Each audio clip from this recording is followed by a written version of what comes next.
Saya Anjani dan kelompok dari mahasiswa psikologi UIN Jakarta, Insan 22.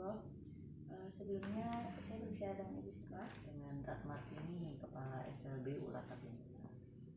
Oke, baik. Gimana Ibu kabarnya, sehat? Alhamdulillah sehat. Ya. Sebelumnya saya pertama-tama ini melakukan wawancara ini bertujuan untuk memenuhi tugas psikologi pendidikan tentang pendidikan anak berkebutuhan khusus. Jadi mengenai sekolah Ibu SD Ulang Apeca ini, saya ingin bertanya pertama-tama, apa sih Bu visi dan misi dari sekolah ini? Ya. Misi sekolah kami itu mencerdaskan anak bertakwa dan mandiri, itu intinya ya. Nanti secara jelas kalimatnya bisa dilihat di pintu masuk sekolah, bisa difoto, bisa dibuat video dan seterusnya. Nah, tujuan kami memang meskipun mereka berkebutuhan khusus, tapi mereka tetap bisa mandiri, bisa bertakwa, bisa mempunyai pekerjaan yang bisa untuk menghidupi dirinya sendiri. Itu tujuan dari kami. Selanjutnya, seperti kalau tujuannya sama ya Bu? Ya, tujuannya sama. Tujuannya yang penting, maksudnya walaupun mereka berketerbatasan mungkin, tapi mereka tetap bisa mandiri dan bertakwa ya. Iya. Baik, selanjutnya kalau misalnya di SD ini itu jenjang pendidikan itu di tingkat apa aja ya Bu? Sebetulnya ini bukan SD ya, tapi SLB, sekolah luar biasa. Nah, jenjangnya ada tingkat SD namanya SDLB, ada tingkat SMP, SMPLB, ada tingkat SMA namanya SMALB, dan ada unit latihan kerja. Nah, unit latihan kerja itu yang sudah lulus SMA. Dan mereka kan di sini disabilitasnya inteligensi ya, jadi mereka agak kesulitan untuk bekerja di luar, sehingga keterampilannya tiap hari kita pupuk terus sampai dia bisa mandiri. Nah, itulah yang disebut unit latihan kerja atau yang biasa disingkat ULAK. Makanya sekolah ini namanya SLB ULAK Penca. Penca itu singkatan dari penderita cacat gitu. Karena ini masih di bawah dinas sosial, jadi dinas sosial itu masih akrab dengan kata cacat, tuli, buta, bisu gitu. Jadi mereka lebih senang menggunakan istilah-istilah itu. Padahal kalau secara umum kan kita kasihan gitu ya, dibilang tuli, bisu, buta gitu kayaknya terlabel. Tapi mereka ternyata lebih senang itu. Nah, akhirnya di dunia pendidikan kita sudah nggak menggunakan kata itu, tapi dengan kata disabilitas atau tuna. Jadi mungkin yang membedakan ini sama sekolah lain, di sini tuh ada sampai unit latihan kerjanya. Iya, gitu bahkan sampai workshopnya kita punya. Ada 15 anak di sini yang sudah tingkat workshop. Jadi mereka itu membayar uang SPP dan uangnya itu kita kembalikan ke dia sebagai gaji.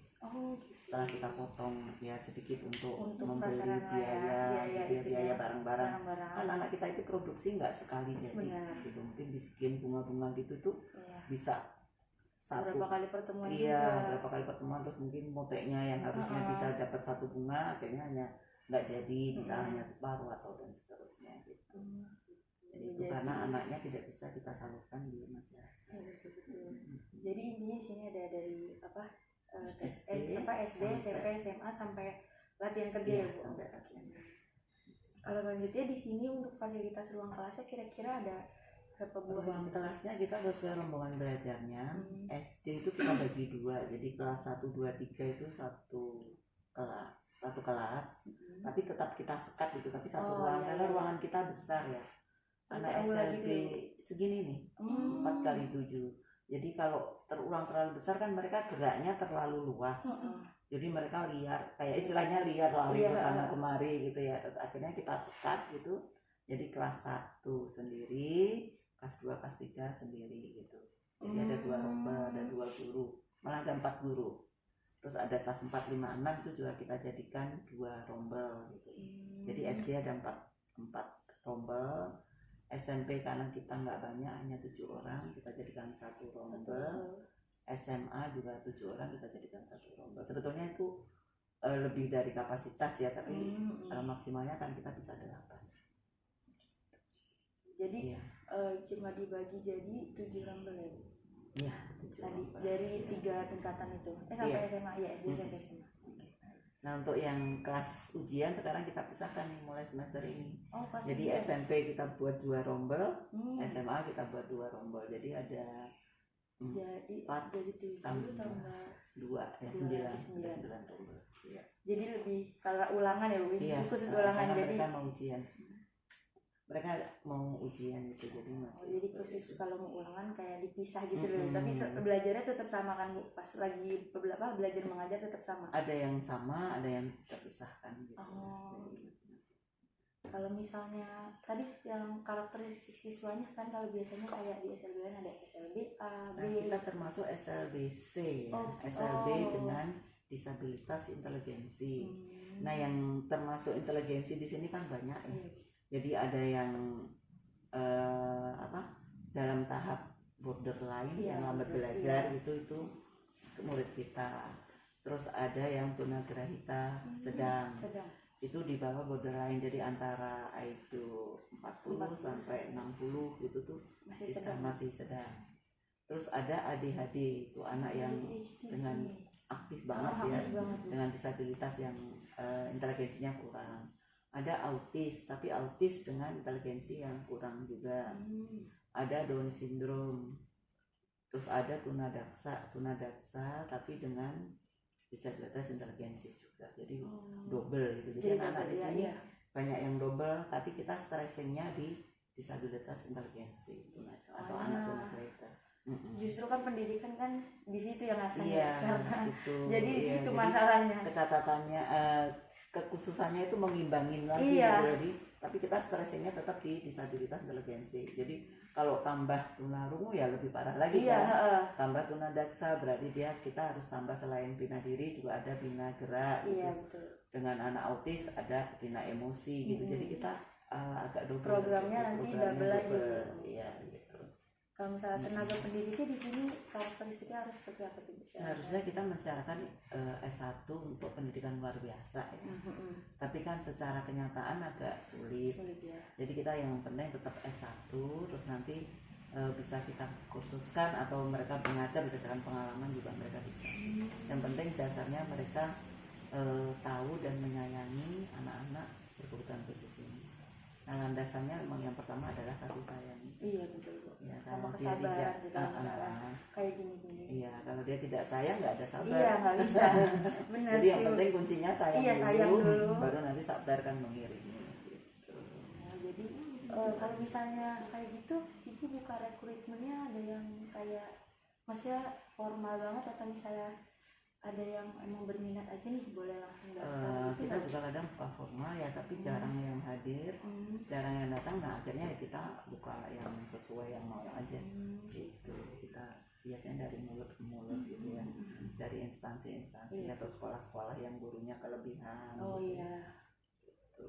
Kita dialihkan ke kami. Soalnya kan kadang kayak misalnya ada yang sebenarnya walaupun dia harus S1 cuma dia kayak guru saya malah gitu, yang S1 gitu. dari 9 guru itu yang jurusan PLB hanya 5 orang. Yang 4 itu ada jurusan bahasa, ada jurusan BP, bimbingan penyuluhan ya. Ada yang jurusan sosial, ilmu sosial gitu. Terus ada satu lagi jurusan bahasa Indonesia. Jadi ya macam-macam lah, tapi mereka kalau udah nyemplung ke sini intinya bukan itu. Iya. Karena ini bukan yang anak yang diajarkan harus yang pintar gemilang gitu ya Bu. Kalau gitu, kalau misalnya tadi udah disungkit juga sedikit rasio gurunya itu gimana Bu? Kalau yang SD 1:5. Tapi kalau yang SMP SMA itu bisa 1:8. Kita SMA kan jumlahnya 7 ya, SMP juga 7. Jadi kalau belajar harian, belajar biasa tidak menjelang ujian kita 1 rombel. Tapi karena menjelang ujian, kelas SMP itu ada 2 yang mau ujian, SMA ada 2 yang mau ujian, jadi kita pisahkan kelas ujian. Kalau begitu tadi ada, kalau misalnya kurikulum yang digunakan tuh apa ya Bu? Kita menggunakan kurikulum 2013. Oh, udah pakai 2013. Hanya kemarin kita masih menggunakan dalam kondisi darurat ya. Oh iya. Ya kondisi kurikulum 2013 dalam kondisi darurat. Jadi jam pelajarannya juga kita masih belum full, masih dari setengah 8 sampai jam 12. Biasanya kita sampai jam 2 kan kalau yang SMP. Oh iya, fullnya SMP. Tapi sekarang kita masih ini, mungkin insya Allah sih 2023 kalau kondisi stabil seperti ini kita mulai yang jam sampai siang. Sedikit bertanya, kemarin pas corona ini tutup full atau ada di mana gitu? Nah, kita sesuai dari pemerintah, masuk 25%, masuk 50% gitu. Kita mengikuti edaran itu. Karena kalau tutup full juga kasihan. Iya, makanya maksudnya kayak kita yang istilahnya yang biasa aja kadang suka kesulitan menerima materi. Tetap aja gitu. meskipun di rumah mereka tetap Zoom. Jadi kita pakai Gomit sama anak-anak juga bisa kok. Yang nggak punya HP sampai kita fasilitasi, kita pinjemin iPad ya. Oh iya. Supaya dia bisa sendiri mengoperasikan iPad-nya, belajar juga bisa belajar sama-sama sendiri ya, Bu. gitu. Jadi anak-anak yang tidak punya itu kita fasilitasi juga untuk peminjaman gitu. Nah, setelah selesai ini sudah pada dikembalikan. Nah, kita mulai belajar di sekolah. Kalau tadi kayak yang disebutin kalau misalnya ulangan itu dipisah itu termasuk ke strategi belajarnya juga nggak, Bu? Atau ada strategi lain? Iya, dengan strategi belajarnya. Karena kita sudah mulai, kalau dicampur kan materinya masih umum gitu ya, maksudnya materi baru. Kalau ujian kan kita 80% memang untuk soal untuk kelas terakhir ya, misalnya kelas 9 ya, dia mau ujian kan kelas 9 ya, masih 80% itu materi kelas 9 gitu. Nah yang 20% kan materi kelas 7, kelas 8 gitu. Jadi sistemnya kalau misalnya lagi mau ulangan itu baru itu dipisah gitu ya? Bukan dipisah, maksudnya di pembahasannya kayak gitu modelnya? Sebetulnya nggak juga, cuma kebetulan yang ujian ini kan anak ADHD ya. Jadi guna inteligensinya juga kurang, dia itu menulis aja masih menebalkan titik-titik dulu, padahal udah mau ujian SMA ya. Jadi kalau dicampur dengan yang anak-anak lain, dia tidak akan bisa konsentrasi untuk membuat lingkaran atau apa. Jadi ini kebetulan yang mau ujian ini khusus banget anaknya.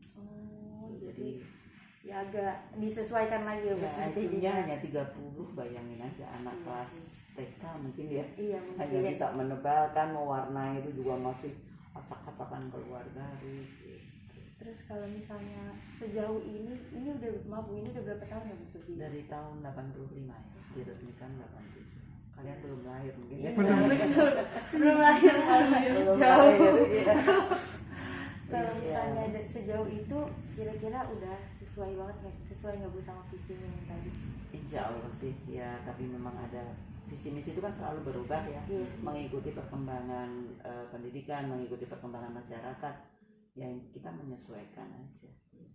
Kalau misalnya ada sesuai program dengan tujuan nasional pendidikan misalnya, kayak sama yang penting udah semua mencerdaskan kehidupan bangsa ya. Udah gitu udah sesuai juga, udah ini bangsa yang kayak apa kan, meskipun ini termarginalkan ya istilahnya ya, yang masih agak membutuhkan perhatian dari pemerintah, tapi tetap aja kita usahakan semampu dia. Kalau dia nggak bisa membaca, tapi ya nggak bisa, kalau udah mentok nggak bisa membaca ya udah stop. Mentok. Nah kita alihkan yang lain, dia bisa bikin model, diasah yang lain, bisa bikin itu tempat tisu gitu-gitu. Iya, padahal dia nggak bisa ngitung, cuma ngira-ngira aja panjangnya, nanti gurunya yang bantu ngikat gitu, bikin bunga. Jadi dia tetap meskipun nggak bisa baca, nggak bisa itu, tapi dia bisa produksi. Iya, produksi. Bisa masak, yang mau seneng masak ya dimasak gitu. Kalah ya kita ya. Hari mereka bikin itu stick, kayak kita jual ke warung-warung, kita titip-titip di coffee shop gitu ya, di packing 5 ribuan itu lumayan sih. Di coffee shop mungkin dia jual 10.000 kali ya, dari kita 5.000 gitu. Mungkin dia bikin packingnya lebih bagus. Iya. Kalau gitu misalnya di sini program yang keterampilannya apa aja tuh?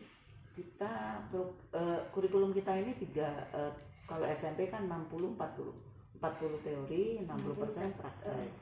Kalau SMA 30-70. Jadi memang sudah banyak prakteknya. Iya, gitu. Berarti meningkat. Jadi keterampilan vokasionalnya yang lebih banyak selain keterampilan bina diri.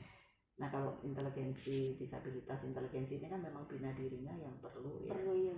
Jadi gimana merawat dirinya sendiri, gimana merawat emosinya, gimana bersosialisasi dengan anak lain gitu. Nah, keterampilan yang ada di sini itu ada menjahit, memasak, ada sablon, ada itu membuat keset, menenun keset, ada spin motor, terus ada kerajinan mote, kerajinan kayu. Itu berarti dari jenjang SMP mulai, Bu? Iya, mulainya SMP. Jadi mulai SMP udah 60% Iya. dialihin ke situ. Kalau pas SMA lebih banyak lagi ke situnya, biar lebih kan unit latihan kerja itu udah 100%. Tapi supaya nggak bosen, kita tetap yang latihan kerja itu ada selingan-selingan olahraga, seni dan sebagainya. Terus kalau misalnya ini terkait tentang administrasi masuk sekolah ini, itu pendaftarannya pertama dimulai dari apa, ibu buka di online juga atau hanya langsung? Kita juga ada buka online, ada. Kita punya IG, punya Facebook, terus punya website gitu, website sekolah gitu. Dulu punya blog tapi nggak dipelihara jadi hilang kayaknya, blognya jarang dibuka gitu ya. Kalau misalnya itu kalau langsung ya mereka daftar langsung, tapi tetap mereka harus langsung meskipun mereka daftar online, karena kita kan harus lihat anaknya, apakah kita bisa menangani atau enggak ya, anak itu bagaimana. Terus kita juga kalau masuk tuh kita minta persyaratan mempunyai tes inteligensi dari psikolog. Paling tidak kalau mereka tidak bisa diukur IQ-nya, ya paling tidak kita punya referensi dari psikolog, gimana sosialnya. Jadi sebenarnya sebelum kita mendidik kita punya gambarannya dulu ya, Bu, ini anak yang mau dididik seperti apa gitu. Karena kan kita bukan psikolog, kita betul, pendidik kan, jadi kita tetap minta bantuan psikolog. Para psikolog itu untuk awal dia masuk tuh memang harus mendadak. Kalau misalnya untuk biaya di sini itu kita bervariatif ya. Dari yang gratis sampai yang sampai yang bayar tadi ya, yang tadi Ulaka itu ya Bu. Cuma dengan catatan Ulaka itu nanti bakal berbalik lagi jadi gajinya mereka kan. Jadi kalau yang sekolah tuh ya berdasarkan kemampuan aja, ada yang gratis, ada yang 100, ada yang 200 gitu. Jadi nggak ada takaran yang ini. Ada, kita menargetkan 1 bulan tuh 750. Tapi jarang yang bisa dihitung jari lah anak yang bisa bayar gitu. Terus kalau misalnya terakhir, biasanya hambatan yang sering terjadi kan Bu? Hambatan dalam pendidikan? Iya, pas saat mengajarnya gitu. Oh, dalam mengajar sih sebetulnya nggak banyak sih hambatannya, karena kita kan pendidikannya itu secara individual ya. Jadi misalnya anaknya 5, misalnya tentang kita membuat tempelan aja ya misalnya. Nah, anak 5 ini ada yang sudah bisa membuat dari awal sampai selesai, dia bisa buat sendiri. Ada yang sudah dipotongin gurunya, ada yang bisa motong sendiri, ada yang hanya bisa nempel. Jadi beda-beda layanannya, kita sesuaikan dengan kemampuan anak. Jadi secara umum sih tidak ada kesulitan untuk mengajar, karena memang kita harus benar-benar individual mengajar anak itu. Tapi secara khusus ya itu kadang-kadang butuh kesabaran, butuh pengulangan gitu ya, butuh metode yang benar-benar anak itu bisa gitu, sampai anak itu bisa. Metode apa yang kira-kira kayaknya anak ini tuh mau nerima terus mau bisa nangkep gitu ya. Iya. Tapi anak-anak ini bisa loh program Canva, IT-nya bagus. Udah bisa bikin video. Mereka pada punya IG itu murid-murid kita yang SMP SMA itu. Malah aktif banget IG-nya, kita kalah nggak pernah upload ke IG saya.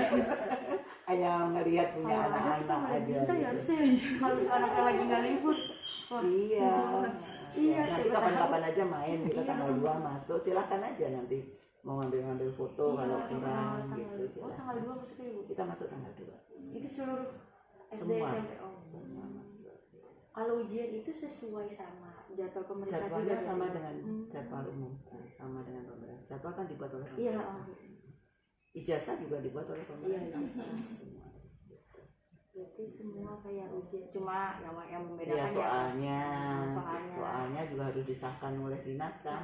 Karena di pengawas sebelum soal itu kita sebar, kita ketik ya, itu udah dikoreksi oleh pengawas tuh. Jadi dari perangkat soal tuh dari kunci jawaban, pedoman penilaian, terus kartu soal, terus master soal, itu semua diteliti oleh pengawas dulu. baru diketik rapi, diteliti lagi, baru. Jadi meskipun soalnya anaknya hanya satu, prosedurnya udah kayak anak ujian 10 atau 100 orang. Betul. Iya. Karena mau gimana pun tetap itu ujian untuk murid, bukan ujian untuk dia doang. Jadi anak juga pakai absen, pakai macam-macam pokoknya. Perangkat ujian kan banyak banget. Jadi yang anak ujian 1 atau 2 sama aja ribetnya. Harus ada pengawas. Ada pengawas silang gitu sama. Jadi pelaksanaan sih sama seperti sekolah. Aku mau nanya dong, Boleh. Boleh tanya Mbak. Iya Ibu, izin tanya terkait tadi sistem pendaftarannya gitu. Kalau dari sekolahnya sendiri itu ada targetnya nggak Bu? Jadi kayak setiap tahun gitu ada punya target khusus berapa orang yang Ada sih, kita satu kelas itu kan maksimal 5 ya. Jadi untuk jenjang biasanya kalau SMP kita ngambil dari murid kita dulu. Misalnya lulus tahun ini 2. Jadi kita tinggal menerima murid dari luar 3 gitu. Kalau yang SMA juga gitu, tapi kalau SD memang kita targetnya maksimal itu 8. Memang nggak bisa banyak sih, karena juga kemampuan guru kita juga nggak banyak ya. Guru kita kan hanya 8.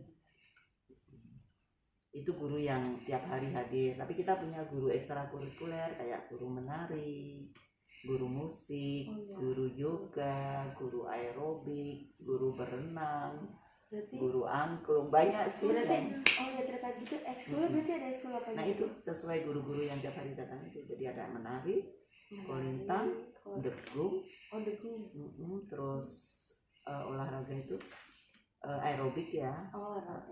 Ada angklung. Udah tadi tuh ada angklung, ada degung, ada kolintang, ada musiknya ada menari sama tadi yang olahraga aerobik. Itu gurunya khusus apa gimana Bu? Ada emang ada yang profesional sih, tapi karena mereka mencari sosialnya di sini gitu loh. Misalnya dia guru spesialis angklung. Kalau di luar kan dia bayarnya sekali datang 500.000 ya. Nah, degung segala itu sekali datang biasanya 500 sampai 1 juta. Nah, di sini hanya transportnya aja 200.000. Jadi mereka bersosial aja di sini. Jadi mereka kunci sosialnya di sini. Nah, itulah mungkin siapa tahu anak-anak mahasiswanya kalau udah lulus nanti bersosial juga di sini. Silahkan aja, kami butuh yang kayak gitu sih, karena memang kalau guru yang rutin ya siapa tahu mau yang muda-muda, karena kita juga sudah usia-usianya udah usia-usia pensiun semua kan nanti. Yang muda. Kami baru punya 3 yang guru muda. Terus ini juga kalau kemarin aku sebelumnya masih emang kadang masih tabu gitu Bu, kalau misalnya kita harus kuliah yang SLB gitu. Kadang masih kayak takut gitu ya, apa sih emang ada kerjaan gitu ada ya, kerjaan gitu atau enggak emang harus sekolah sampai yang ini gitu. Tapi emang karena memang kurang itu ya, kurang apa informasi gitu ya, bahwa PLB itu kan luas. Mereka bisa jadi terapis sekarang. Nah, anak-anak lulusan PLB yang ada di UNC ataupun yang di Uninus itu rata-rata sekarang larinya ke itu terapis. Karena terapis kan lebih ini uangnya. Dia bergabung dengan klinik, bergabung dengan rumah sakit gitu untuk terapi bicara, terapi psikologi, terapi sikap, terapi sosial gitu. Jadi yang mengajar itu 1 banding 100 kali ya. Yang mau terjun ke SLB itu, padahal lulusannya banyak loh tiap tahun PLB UNC itu. Tapi yang mau ngajar itu ya mungkin bisa dihitung. Iya. Yang dibutuhin malah kan sebenarnya yang mengajar, tenaga pendidiknya ya. Betul lah. Ya alhamdulillah sekarang kan DKI sudah punya, Jakarta ya sudah punya 12 SLB negeri. Nah itu gratis dan gurunya banyak banget, fasilitasnya bagus. Nah itu tapi sekarang dengan perda yang baru ini mereka hanya menerima siswa yang domisilinya di DKI. Makanya anak-anak kita itu banyakkan dari Depok, dari Tangerang, DKI yang sudah disortir negeri gitu. Makanya yang tunagrahita plus itu tadi kan negeri nggak mau nerima. Karena repot ya ngajarnya. Udah bisa jauh sama yang lain mungkin gitu ya Bu. Jadi itulah murid-murid kita gitu. Selain domisili juga itu kondisinya mereka juga. Ya seperti inilah kondisi sekolah kita. Tapi alhamdulillah sejumlah seluruh murid sih ada sekitar 56 ya, dari SD sampai unit latihan Sampai kerja. ulang ya. Kalau SD sampai SMA sih ada 32, tapi yang sisanya sih unit latihan. Ya kalau yang unit latihan kerja itu yang lulus SD SMA. sekolahnya itu harus dari sini atau boleh dari luar? Enggak, dari luar juga banyak sih. Ada beberapa orang tua yang masih peduli ya. Iya betul. Anaknya saya pokoknya bisa mandiri lah Bu, katanya gitu. Merasa dia punya gaji, Iya, merasa dia bekerja tiap hari atau merasa kuliah, malah anak-anak itu kadang-kadang nyebut Ulaka tuh Universitas Langka katanya gitu. Benar juga, Universitas Langka. Universitas Langka gitu. Apa sih Bu? Universitas Langka. Oh ya, jadi aku kuliah ya. Iya. Nah, itulah jadi ya anak-anak. Soalnya kemarin juga dosen aku ada yang kebetulan berkebutuhan khusus juga. Terus beliau juga punya rencana pengen kalau misalnya sekolah, tapi untuk yang kan karena mereka nggak mungkin kuliah kan ya. Terus pengen nyiptain sekolah yang setelah habis SMA gitu. Nah aku baru tahu nih sekarang ternyata di sini ada Ulaka gitu kan, Universitas Langka. untuk mereka yang habis SMA. Iya, jadi mereka memang kita tekankan ke keterampilan yang vokasional gitu. Dia maunya di mana, kalau mau STEM ya udah tiap hari STEM, tapi kan mereka bosan. Iya. Jadi tetap ada seni, ada yang keterampilan tadi ekstrakurikuler tadi, jadi kita bagi. Karena kalau keterampilan ekstrakurikuler mereka bareng SMP SMA, jadi kan besarnya yang SD kan sendiri, malah masih kecil-kecil, terus yang SMP SMA Ulaka tuh biasanya gabung, jadi merasa temennya banyak. Tapi kalau misalnya Ulaka itu jam belajar sama Bu? Maksudnya Senin sampai hari apa? Senin sampai Jumat. Sama semua. Tapi kadang-kadang ada yang mengatur sendiri ya, karena kondisi transport atau apa, ada yang seminggu mau 2 kali, 3 kali, terserah dia sih.